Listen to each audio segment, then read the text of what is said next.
ताकत प्रवास जो थोड़ो हूंदो आहे बस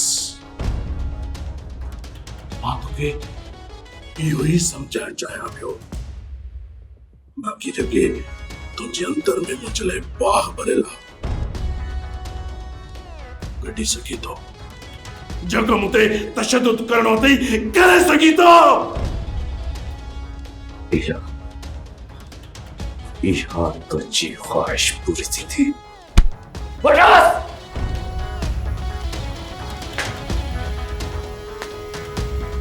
चाचा सावण त इलाही बाज़ारो इंसान हुयो ओचितो उनखे छा थियो अथसि? मुंहिंजी भेण मर्द केतिरो बि प्यार कंदड़ ऐं नरम मिज़ाज जो छो न हुजे पर वक़्त अचनि ते पंहिंजी मर्दानी हट ऐं अञा ॾेखारींदे देरि नाहे कंदो। शाह मुराद जे घर ते हमले जो न सिर्फ़ ॾंड भरणो पवंदई पर उन खां माफ़ी बि वठणी पवंदई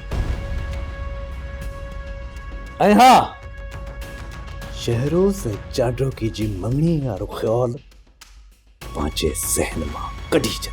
चांडोकी मुंहिंजे पुट जो नंग आहे ऐं मुड़ुस माण्हू पंहिंजनि नंगनि तां कुर्बान थियण ते फ़ख्रु महसूस कंदा आहिनि। जे इहा ॻाल्हि आहे त मां तुंहिंजे लाडले खे चांडोकीअ तां जान निसार करे लाश तो ॾांहुं मोकिलींदुसि।